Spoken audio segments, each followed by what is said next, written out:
Ja tere päevast, oleme siis täna Balti jaamas, hiljuti tulime Haapsalust ja saime ühe saate valmis, aga erisaatena. Möödunud saade oli meil siis Haapsalu puhkamisvõimalustest, aga nüüd siis erisaatena tahaks teha tõesti ühe väikse erilise saatelõigu. Kohtume siin Haapsalu neuroloogilise rehabilitatsioonikeskuse juhatajaga. Tere, Priit! Tere! Tundub, et teie jaoks oleks Haapsalu rongiliiklus kuidagi nii-öelda eriti oluline? No vast mitte minu jaoks nii palju, aga küll nendele patsientidele ja klientidele, kes haiglat külastavad, et arvatavasti rongiga liikuda abivahenditega ja kõige muuga on oluliselt mugavam kui bussiga, sõiduautoga või mingil muul moel. Et haigeid Haapsalus käib meie haiglas aastas umbes 2500 haigusjuhtu statsionaarselt taastusravil ja nendest ainult väike osa on Läänemaalt, Pärnumaalt ja saartelt. Et suur enamus tuleb ikkagi pealinna poolt ja mujalt üle Eesti, kust tegelikult oleks täitsa hea rongiga tulla. Ja ma olen juhtunud ka bussiga nägema, ise seal aidanud ratastooli inimesi peale. See on nii spetsiifiline valdkond, et nende jaoks oleks tõepoolest vaja seda enam, et tegelikult Johan Parts on kunagi arupärimisele, kas Invaliidu või kellega arupärimisele vastanud, et nii-öelda uute rongidega ja uute perroonidega saab siis ka invaliid või ratastooli inimene mugavalt siis nii-öelda rongi peale. Ja kuna rehabilitatsioonikeskus on Haapsalus, siis ma usun ka, et seda oleks väga vaja. Te siis ise ei ole veel rongiga sõitmas käinud? Eks ma ikka olen rongiga sõitnud, aga nende päris uute rongidega hetkel ei ole veel jõudnud, et loodetavasti jõuan selle aja ära oodata, kui Haapsalust Tallinnasse saab rongiga, aga kuna ma ise suhteliselt tihedasti Tartu vahet liigun, siis arvatavasti tekib see võimalus varsti, et kas või juba laste pärast, et nad oleks rongiga sõita saanud. Jah, siin Tartusse on muidugi hea minna. Rongiga saame pärast vaata minna korra lihtsalt ära selle koha, missugune koht seal on ette nähtud ratastooli ja lapsevankrite ja jalgrataste jaoks, et siis saab pilgu peale panna. Ma usun, et teil endal selle sõitmise kogemus kindlasti Tartusse tasub ära proovida, sest maitsed on erinevad, kellele meeldib rohkem, kellele vähem see sõitmine seal. Nüüd on nii palju siis meil teada, et transpordi arengukavasse Haapsalu raudtee sai sisse. Väga pikka mokaga, nagu öeldakse, aga see annab lootust ja kas teil on ka mingeid kohtumisi olnud näiteks majandusministeeriumi inimeste või kellegagi, kellega sellest teemalt on räägitud? Ei, otseselt majandusministeeriumi inimestega ei ole olnud, küll on, ma arvan, erinevate ministeeriumide inimesed teadlikud, et puudega inimesele ja miks mitte ka väikeste lastega emadele, kes lapsevankritega liiguvad, või ka vanadele inimestele rongiga liikumine on kindlasti mugavam, et see ei ole nagu, ma arvan, ainult Eesti küsimus, et seda on nii Euroopa kui muu maailm väga selgelt ja ilmekalt tõestanud ja reisijaid on palju.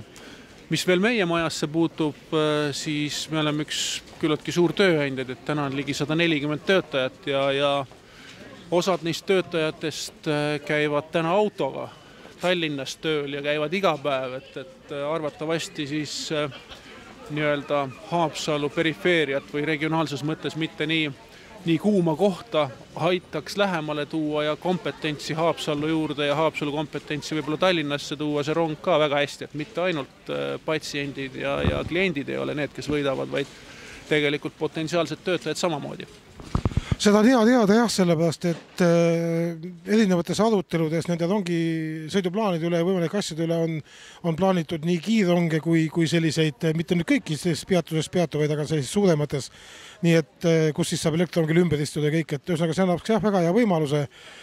Pole ju Haapsalul õiget ühendust isegi Keilaga näiteks tegelikult praegu mitte, nii et selles mõttes oleks kindlasti töötajate jaoks ka väga hea, igapäevaselt kuupiletiga on see palju mugavam, lihtsam sõita ja nii-öelda aeg maha võtta, mitte olla pinges peale võib-olla rasket tööpäeva.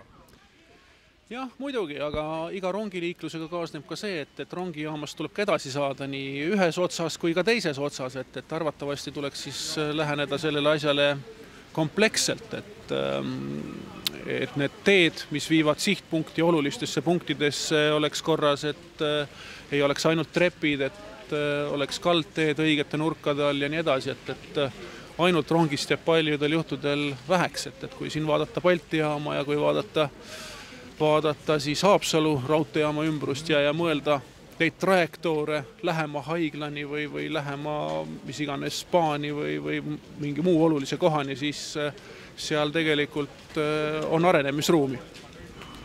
Ma sellega seoses küsiks ühe küsimuse, ma Haapsalu linnas olen liikunud küll päris palju, kui näiteks Haapsalu raudtee, seal on mitmed variandid selle Rohuküla peale pööramisega ja üks variant oleks, et peatus võib tulla ka õhtukaldale.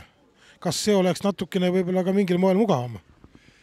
Vot raske kommenteerida, et täitsa võimalik, et kui nii hästi omakasupüüdlikult läheneda, siis see võib-olla oleks parem, aga kui jälle tervikut silmas pidada, siis ei ole päris kindel, et see kõige parem lahendus on. No sellega oli meil just arutelusid Lääne maavalitsuses ka, et seal on teatud need varsti tulevad avalikule arutelule need trassi variandid ja seal on mitu varianti, aga õhtukallas oleks teatud mõttes ka puhkajatele või kohalikele elanikele natukene parem ja teisest küljest ega turistki võib-olla hea meelega sõidaks mida merekallast mingi lõigukese. Nii et mine tea, mismoodi need asjad minema hakkavad. Aga vaatame, et saame äkki rongi peale ka nüüd. No lähme vaatame.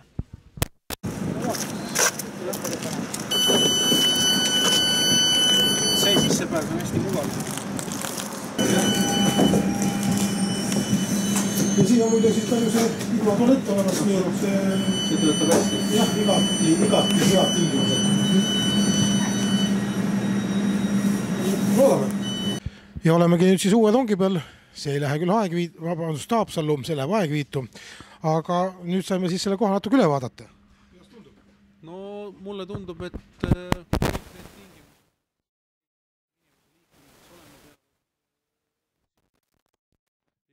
see peamine tingimus on see, et inimene, kes liigub ratastooliga või kasutab keppi või karku, et ta saaks iseseisvalt ilma kõrvalise abita hakkama. Ja need asjad siin on täna näha, et on hästi mugavad ja ma arvan, et see ongi üks prioriteet, et lisaabist sõltumatu olla.